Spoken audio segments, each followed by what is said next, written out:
দেখতে যতটা না আকর্ষণীয়, খেতে তার থেকে বেশি লোভনীয়। আসসালামু আলাইকুম, ওয়েলকাম টু খাদিজাস কিচেন।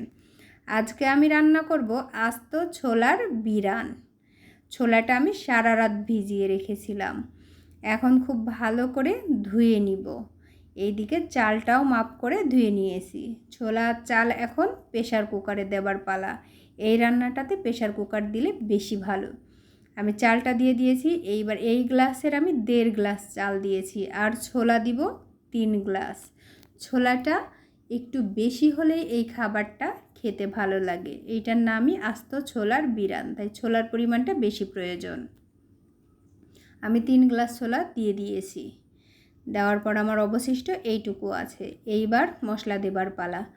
পেঁয়াজ, রসুন, কাঁচামরিচ আস্ত সবগুলো দিয়ে দিয়েছি। দিয়ে দিব লবণ, হলুদ, মরিচের গুঁড়ো, ধনে গুঁড়ো। বাস এইটুকুই শুকনো উপকরণ। এইবার এক টুকরো গরম মশলা, দারচিনি, 2টা লবঙ্গ, 2টা এলাচ থেতো করে দিয়েছি। দিয়ে দিব পানি। পানিটা কিন্তু অবশ্যই চালের ডাবল দিব। ছোলার মাপে কোনো পানি এখানে আমি দিব না। 1.5 কৌটা চাল দিয়েছি, সেখানে আমি 3 পট পানি, একটু বেশি দিতে পারেন, চালের ওপর ডিপেন্ড করে। চাল যদি বেশি পানি খায় ভাত রান্না করতে, সেই ক্ষেত্রে এই যে মিডিয়াম আছে 3টা সিটি মেরে নিয়েছি। ওপরটা ঝরঝরে মনে হচ্ছে, নিচটা কিন্তু নরম। একটু নরম থাকলে এটা বেশি ভালো হয় ফোড়ন দেওয়া, আর আঠালো হয়। তেলের ওপরে দিয়ে দিয়েছি বেশ খানিকটা পেঁয়াজ, রসুন, কাঁচামরিচ। রসুনটা একটু বাড়িয়ে দিবেন, তাহলে খেতে বেশি ভালো লাগবে।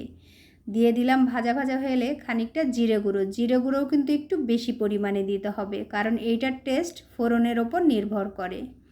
এখন এই যে আমি দিয়ে দিয়েছি বিরানটা, দেখুন নিচটা কেমন আঠালো হয়ে আছে। এখন ফোড়নের সাথে যখন মিলিয়ে নিব, তখন আরও আঠালো হয়ে যাবে।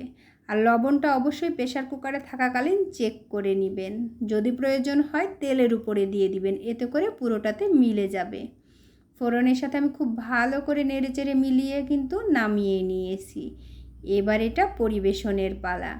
এই খাবারটা ছোট থেকে বড় সবাই অনেক বেশি পছন্দ করবে, সেই সাথে অনেক বেশি স্বাস্থ্যকরও কিন্তু।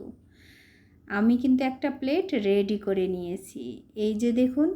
আর এই খাবারটার সাথে টমেটো সস 100% থাকা উচিত আমার মনে হয়। সসের সাথে খেলে এর টেস্ট বেড়ে ডাবল হয়ে যায়। রেসিপিটা যদি ভালো লাগে সাথেই থাকবেন। ফেসবুক থেকে দেখে থাকলে ফলো দিয়ে দিবেন, আর ইউটিউব থেকে দেখলে সাবস্ক্রাইব করে বেল আইকন প্রেস করে দিবেন নতুন সকল রেসিপি পাওয়ার জন্য। সবাই ভালো থাকবেন।